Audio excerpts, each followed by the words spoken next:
Today is Wednesday, June 24th, 2015. Our setting is in the DeLand Memorial Hospital Museum, operated by the West Volusia Historical Society.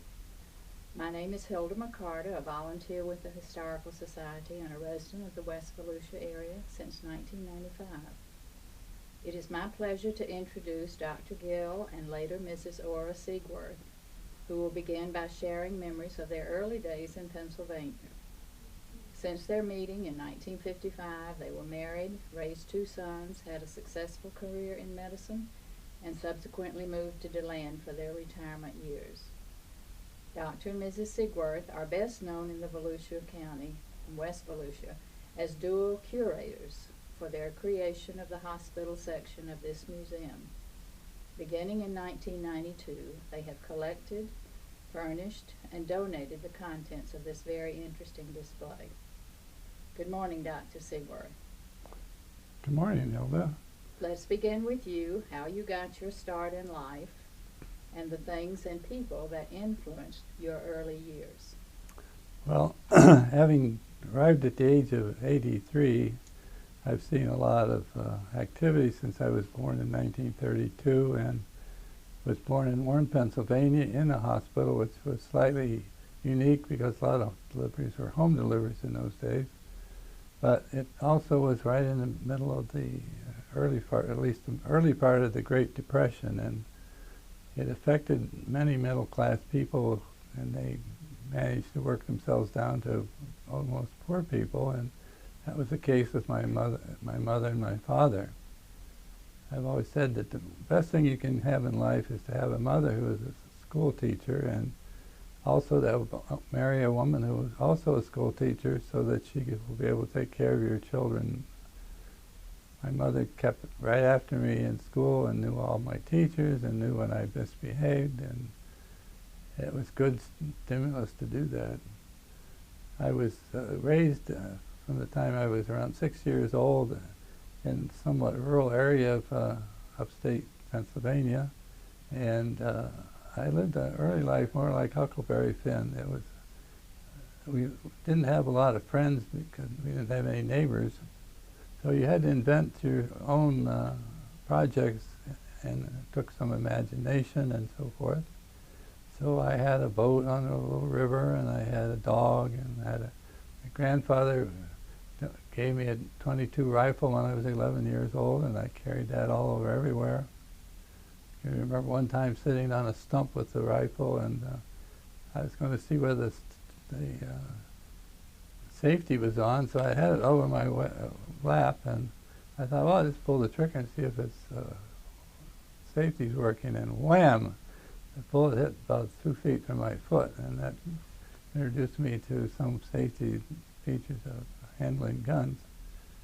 And also, this was also in the Depression era as well as leading on into World War II. And I was only about 11 years old. I had my own trap line, and I'd go out in the morning before daylight and before school with my little kerosene lantern and go up and down checking the traps. And when we'd catch muskrats, I would take them home, and my father would help me skin them, and we'd put them on a board. And once a year, somebody would come around and buy them, and this gives you an idea of the high state of the economy we had. And we also had a garden, and we had a chicken coop, and we had one rooster that was called Hitler, which would attack anybody that came near the chicken coop. And then I went to grade school through grade 6 in Russell, Pennsylvania. And then at that point we moved to Towanda, Pennsylvania, and I spent my freshman and sophomore and junior and senior years in Towanda High School. And I was on the football team. That was a big deal in those days, and another friend of mine and I were the only two juniors on the senior team, which was basically undefeated. After my tour, also, and during those days, I worked at the golf course, and I think that as a caddy, and we were fairly poor. Even not really rich, but not real poor either. But anyway, I was a caddy, and I can still remember on Wednesday afternoons when all the doctors, all the lawyers, and all the people that were running, owned businesses into one that came and play golf, and so we'd caddy, and I'd be quite in awe at some of the people that were at, in the audience and how well they were doing, and I thought, gee, that sounds like a good thing for me. So it gave me a little encouragement that there was another way to do things outside of scrubbing floors and trying to eke out a living. So anyway, I think that did me good, and these people were very kind to me too as a caddy, but I was not in their league as far as what's going on. So from Towanda High School, I went to Penn State, and during my summer between years, I worked for the Department of Agriculture, and I had a crew of 2 men and a truck, and was farmed out somewhere in Pennsylvania to run around looking for something called barberries, which were carried some kind of a disease that affected wheat. And this gave me a bit of management experience. Here was a kid from college and a couple rednecks as workers, and we tramped around looking for these. The unique part of it was you had the authority to go on anybody's property. And I still remember being down around Bethlehem, Pennsylvania, where Bethlehem steel was big at that time. And I'd go up, I remember going up onto one of these great big estates, and some woman was sitting out in this big veranda and reading the Wall Street Journal and counting her money, and I thought, gee, this isn't a bad life here either. So it was also at Penn State that I met my future wife, Ora, and she found me by accident. And anyway, it turned out to be a happy marriage ever after. So after Penn State, I moved on I applied to several medical schools, and I was very happy to be accepted by the University of Pennsylvania, which happened to be the first medical school in the United States, going back to Benjamin Franklin. And it was not an easy school to get into, a class of about 100, and it was also interesting that there were 5 women and about 100 men. So in those days, it was not easy for women to get into medical school because they kind of felt like they were wasting their time, and somebody else could use the education better.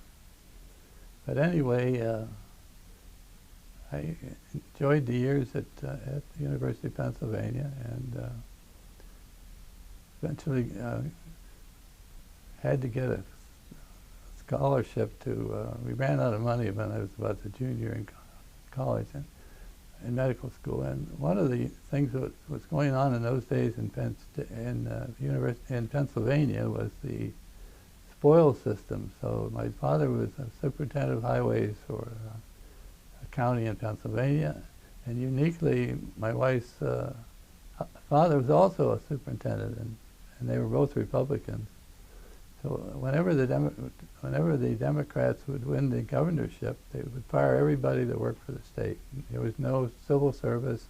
It was criminal because everybody, it was like war. If you lost the war, you just went off and held your head down and tried to find another job. In those days, jobs were scarce.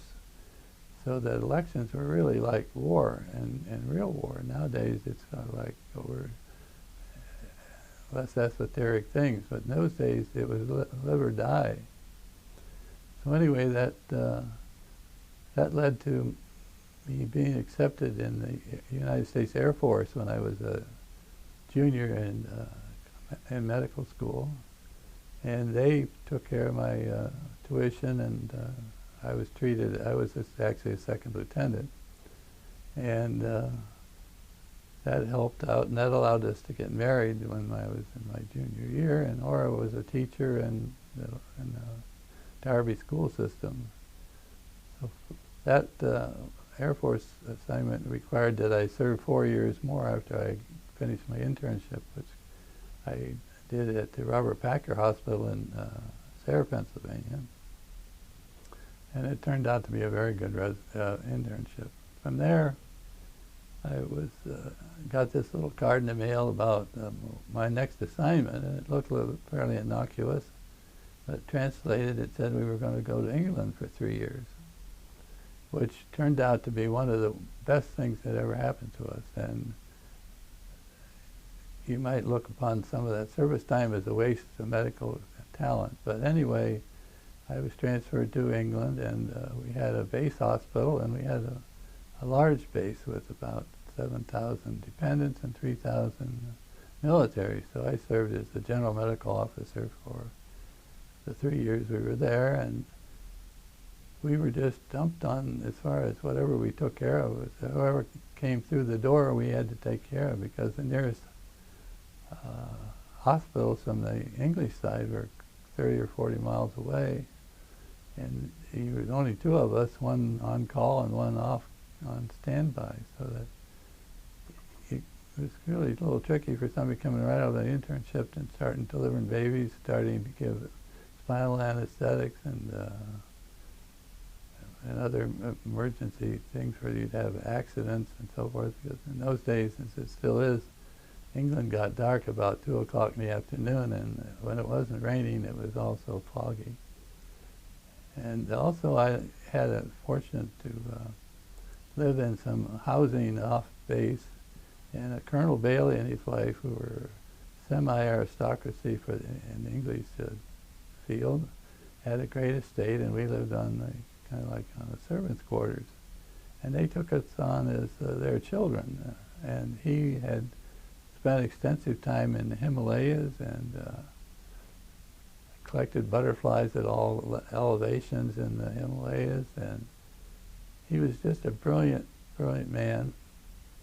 And as I said, they adopted us. They had no children, so we became their children, and they'd have us in for dinner at their home, and they'd have some Spanish help that would be running through the building, chattering away in Spanish, and they had a Abso dog, which was given to them by somebody from the Dalai Lama's area of expertise, and the little dog would run all over the house and bark at everybody.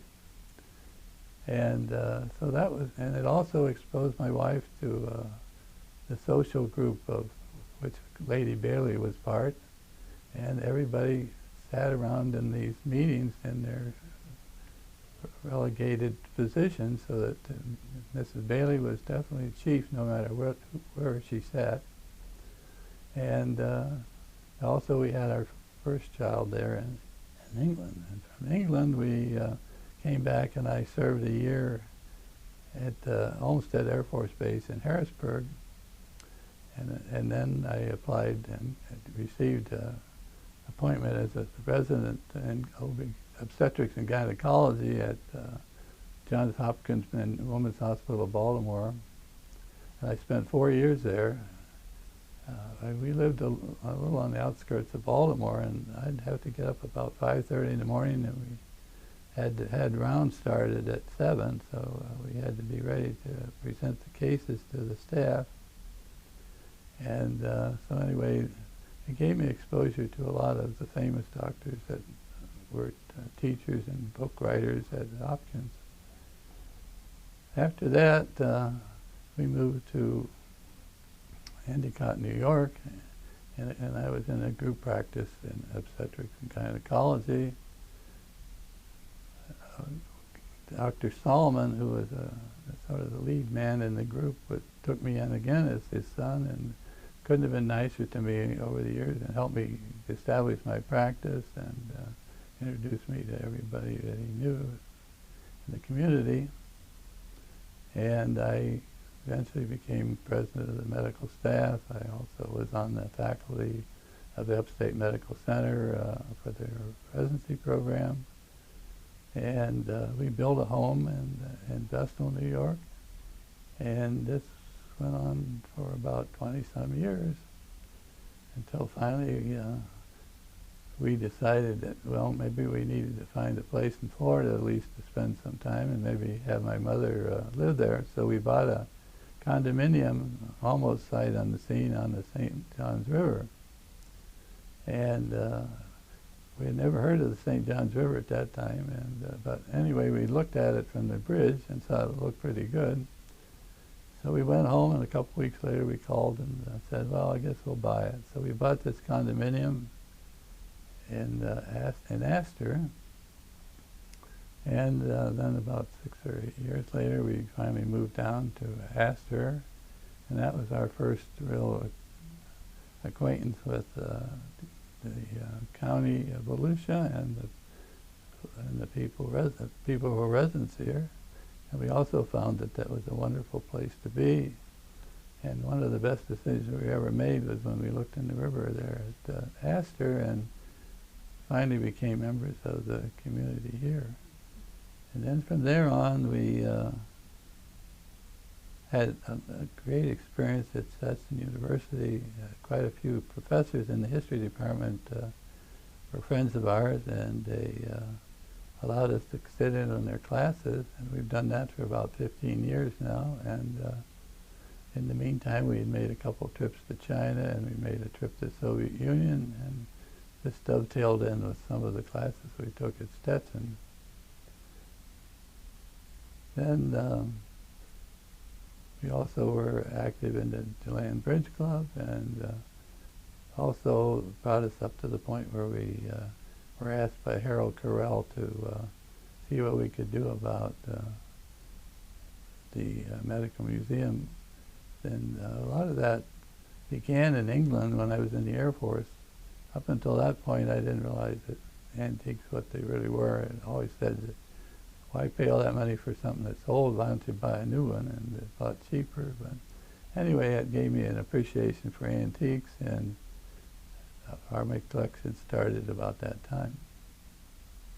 What a wonderful set of memories you have. Thank you. And I think we're to the point now where we need to bring in Mrs. Seigworth, Ora, and we'll turn the stage over to her because her early days were very different from yours. And so we'll close with you and thank you. Thank you. Now we turn the stage over to Mrs. Seigworth, Ora, and we want to hear days of memories of your days in your early years, and then pick up where your husband, Dr. Gill, left off, and intertwine your stories in any way that you choose. Good morning. Thank you. Yes, I think my early childhood was quite a bit different. I was born and grew up on my grandfather's homestead. Now, this was in central Pennsylvania in a very rural area, and dirt roads everywhere. I think the whole township had one paved road, and that went from Mifflinburg back to a little settlement called Forest Hills. And the homestead was about 4 miles away from this little town of Mifflinburg. So the way it happened is that when my grandfather, and his name was John Young, married my grandmother, her name was Ora Virginia Yoder. So that's where I got my first name. Anyway, they bought this parcel of land that was about 2.5 acres. And he was a carpenter by trade. And my grandmother was part of a cottage industry where a company would send her sewing. And it was kind of piecemeal stuff. And then she would send it back and then get another bundle of stuff to sew. And that's how they made their living. Well, unfortunately, my grandfather died when my mother was a senior in high school. And that kind of left the family in a financial distress. But at that time, a graduating senior from high school could apply for a job in a one-room school. And that's what she did, and she got the job. So what she did was she went to Bucknell University in the summertime for classes, and then she would teach for the school year. And she did this until she happened to meet my father and get married. and then he joined the homestead also. So we fast forward a little bit. Now we're in the middle of the Depression. And my older brother and I were both born at home.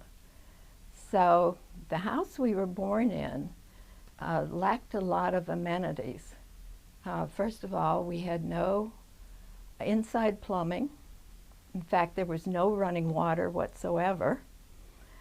So the way they got their water was there was a big pump on the back porch, a hand pump. And the water came from a sparkling, clear trout stream that ran by the house nearby. In fact, what they had to do was run a pipe down through the house, into the cellar, across the public road, down over a steep bank, and down to the water. Now this water was used for washing, laundry, that sort of thing. And then we had a well where we also had a hand pump to get water for drinking and cooking. So that was the first thing. And we also had a wringer washer. That was what my mother used for years. No dryer, of course, because we just didn't have things like, we had electricity, but you had to hang everything out on the clothesline. For refrigeration, excuse me, we had an ice box, and the iceman would come through several times a week to deliver ice, and that was the only refrigeration we had. We had no furnace. We used a cook stove in the kitchen, and then had, I guess it was called a heatilator, that was in the living room, and that burned coal, and that was the heat that we had in the house. And I think there were ventilators that had let the air go up, but it was still always cold in the wintertime upstairs. So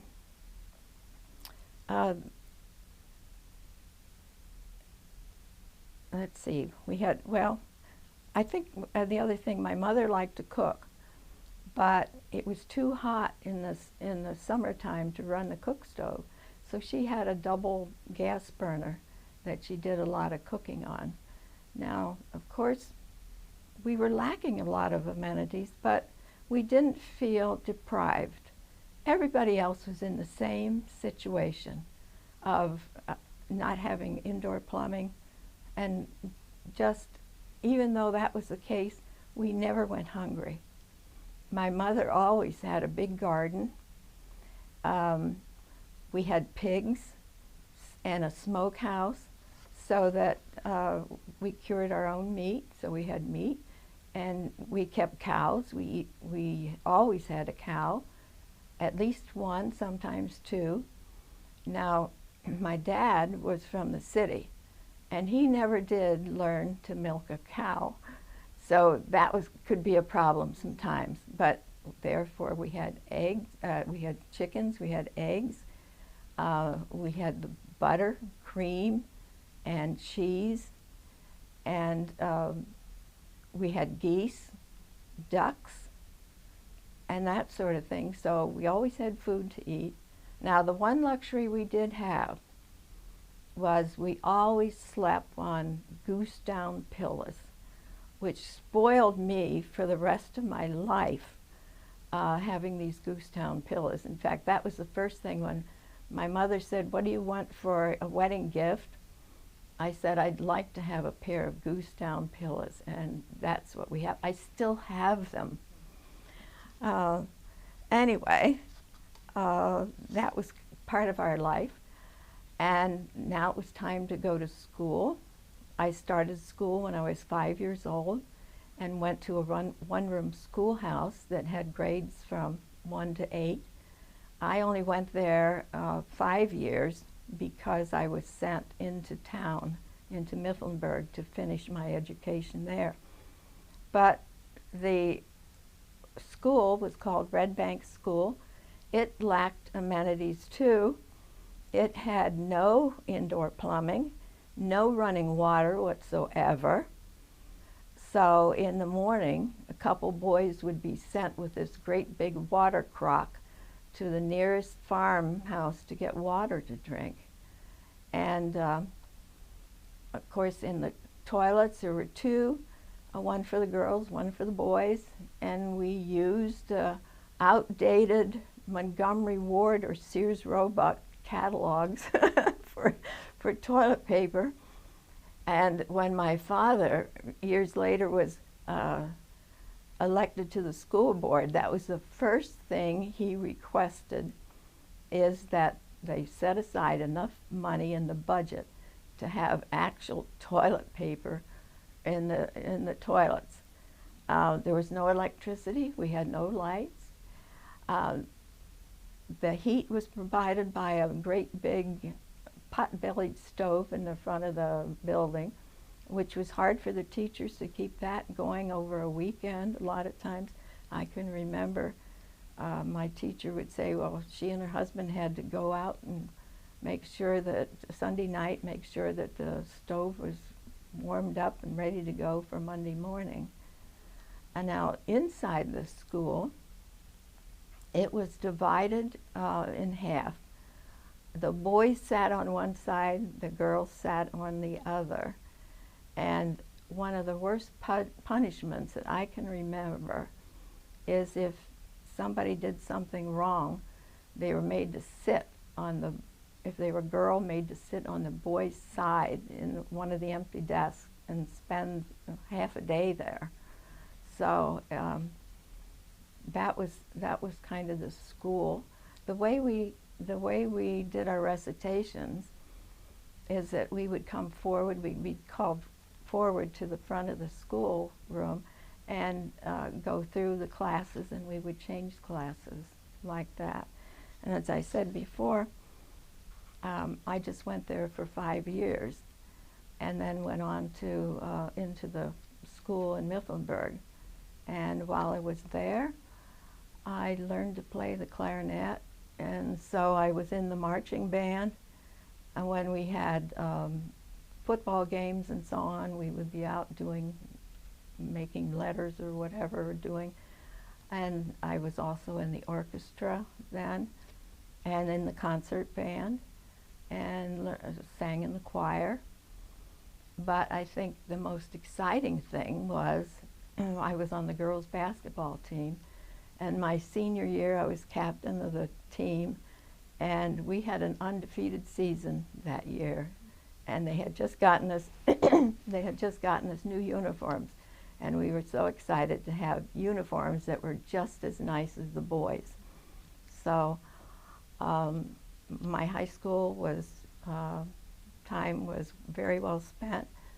I managed to be second in my class, graduating, and from there I went to Penn State for 4 years, taking home economics education, and worked hard at that. In my last 2 years, I managed to be on the dean's list. So I had, even though I went to a one-room school, I felt like I had wonderful teachers and really had gotten a good education. And of course, Gil already mentioned that we met at Penn State. In fact, at the Wesley Foundation, they used to have mixers for the students, and they'd have square dancing and games to play and that sort of thing. And everybody had to wear a name tag. So Gil and I were in the same group for our square dance, and I went around to see who everybody was, and I got to him, and I couldn't read his name. So I figured that he was going to be a good doctor, because that's the first requirement to be a doctor, is not to be able to read your writing. So later on in the evening, we discovered that we had a lot of things in common. At that time, both of our mothers were teaching in elementary school, and both of our fathers had the same job. My father was superintendent of highways in Union County, and his father was superintendent of highways in Bradford County. Not only that, but when I told my dad about this young man I had met, he said he got out a picture, and every year the superintendents of highways would meet in Harrisburg for some kind of conference. And that particular year, here they were, all the superintendents were standing on the steps of the Capitol, and there was my dad next to his dad. So they knew each other right from the start. So, you know, that was just providence, I guess. And I think Gil has given you a good description of his time and how he got into the service. In 1959, when he finished his internship, that's when we were sent to England. And that was when our older son was born. And he was born at the Sculthorpe Air Force Base on May 5th, 1960. And then on our return home, Jeffrey, our younger son, was born on December 27th, 1962. So that kind of, I think he's given a pretty good, mentioned some of the things that I did, that I could always get a teaching job when he was in school. And we had a wonderful time in England, the time spent there, and have had a wonderful marriage and life together. That's wonderful. And he brought us up to the time when you got involved in this hospital museum. Right. So thank you so much for sharing your memories, and now we'll get the two of you together to continue to pick up on that story. Okay, that sounds good. Thank you, Dr. and Mrs. Seigworth. We have you together now to pick up where you each finished your own personal stories, and you're together now and going to talk about your involvement with this museum and your other activities in West Volusia County. Would you like to start, Laura? Yes, because we had absolutely no idea of doing a museum. It was the furthest thing from our minds. But what happened was, we decided we wanted to take some bridge lessons. We used to play bridge, well, I used to play bridge when we were in Vestal. And Gil never got a chance because he was busy. So we decided that we would learn how to play bridge together and we'd be on the same page. Well, our bridge teacher was Amy Corral. And lots of times her husband would come too. And her husband was Harold Corral. And at the time, he was president of the West Volusia Historical Society. And found out that Gil was a doctor. And so that's how we got asked to do this museum to start, because couldn't find anybody else. In fact, I had somebody ask me that was from the land, said, well, why did you do that? And I said, well, she said, you never lived here. I said, yes, but nobody in DeLand wanted to do it. So that's how we got started, never dreaming that it would all turn into this. So I'll just turn it over to Gil and let him tell. I'm the gopher. I'm the one who arranges all the stuff and places it. And he knows the technical and the background of all the medical things. So he's the brains and I'm the brawn. Well, that's the way we started. It really started, I might have mentioned earlier, in England when I became interested in medical antiques, and we would go down Portobello Road in England and London, and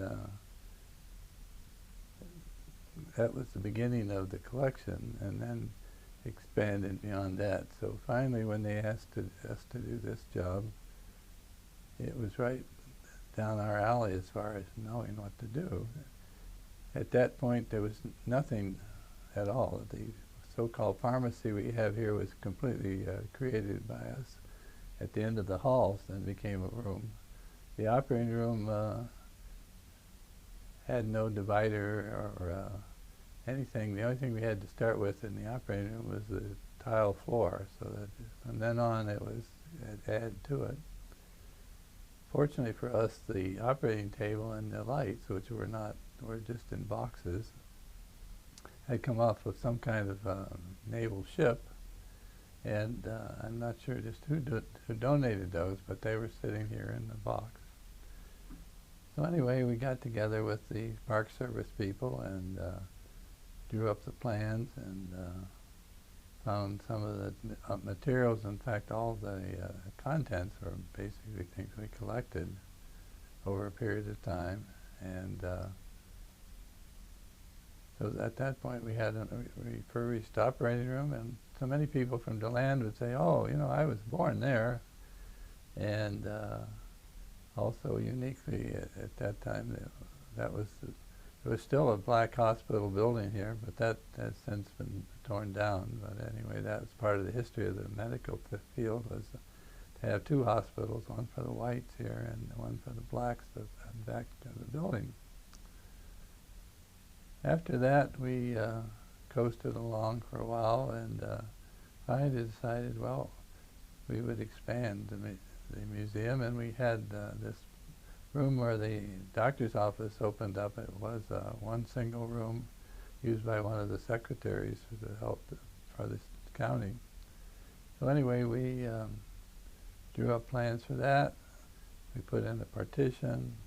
We had cabinets brought in, and we furnished it with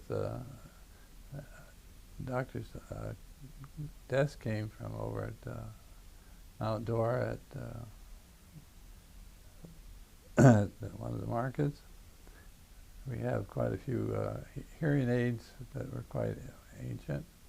We have an exhibit of the three small bones in from the middle ear, which, you know, I never saw them before in my life until I found some guy that was an ophthalmologist who had collected them, and they're for view in here. Then we started, just before we were going to put the doctor's office in, we were thinking about getting an iron lung. And my son was pretty good with the internet, and he located somebody up in Cincinnati that supposedly had an iron lung, so we thought, well, we'll contact him. Well, that fell through, and it was kind of a dumb call and the dumb guy we were talking to. But anyway, so this meant, well, we'll give up on that. So we were all set to go with the doctor's office, and I thought to myself, I'll just put it in and see if it comes up, you know, anything. Darn if it didn't come up, iron lung in Cincinnati. Well, obviously you would think it must be the same dumb ad. But so I answered it, and it turned out it was a different person who had an iron lung in the storage building, and the one that's called a drinker iron lung was developed by the man by the name of Drinker up in Boston. Initially, they were designed to help resuscitate people who were intoxicated with gas leakage, and it was sponsored by some Columbia gas company. But they soon found that it was useful in polio, and polio was such a big thing that we thought that was really a real project to bring the public up to date on how serious a matter that was. So we, I talked to the man up in Cincinnati, and he had it in his warehouse. And then, of course, how do you get it down here from Cincinnati? And we contacted Robert Floyd, who was a member of the society, and his license was only good for Florida, so he introduced us to the people at Penske over here on the main road into Daytona. And he said, oh yeah, we have trucks coming down through there, and darn if he didn't just go pick it up and brought it down. And that was a miracle in itself. Then as time went by, somebody actually called us and heard about our museum and And this was out in Louisiana, and so anyway, we contacted them, and again we contacted Mr. Penske, Penske people anyway, and they said, oh yeah, we have a truck coming through there. How about Wednesday? This was Monday, and that was like, well, that's soon enough. So they hauled it in, and it was in terrible shape. It had been sitting out in the rain, I'm sure, for 20 years. So they took it up, and well, it was too bad to put it here in the museum, so we took it up and put it in our garage. And we were going to refurbish it, but then we got smart and actually found a person over in the industrial park who finally convinced him to do it for a certain fee, and he got into it. He did an extremely good job for actually recreating it from nothing to something, and that brought us up to speed. Then the next collection that was significant and very significant was one that we got from Halifax Hospital. Halifax Hospital had, for many, many years, 2 rooms there. You come in from the entrance. One room was all their x-ray equipment from the 1920s, and the other room was miscellaneous medical things and cases. So anyway, they decided that they needed the room where the x-ray equipment was. So they called up it would be part of the Smithsonian, but it's the National Museum of Health and Medicine in Washington, D.C., and offered to give it to them. Well, what did they tell the people at Halifax? They said, why don't you give it to those people over in DeLand who have a medical hospital museum? And so they did. They called me up, and we went over and looked at it, and we were delighted to have it. So they loaded it up on a truck, and over it came. And of course, at that point, it was a case of, well, where are we going to put all this stuff? You know, because it was a big deal. So they brought it over, and it makes up part of the x-ray tubes, and some of the material is over in the Burgess building, and that made a great thing. And then we've had some other, Dr. Smith, the veterinary medicine man here in town, donated his old anesthesia machine, which was just perfect for our operating room. And then within the last couple of weeks, he called me and said, we're getting rid of our old x-ray machine, and do you want it? But if you don't want it, these guys are here to take it away. And so Laura and I got in the car and came running over here to look at it, and we brought that over. So anyway, that's been our experience, and we've been proud of our docents that we've had working here. We've had a lot of good experiences with people from afar coming in to look at the museum.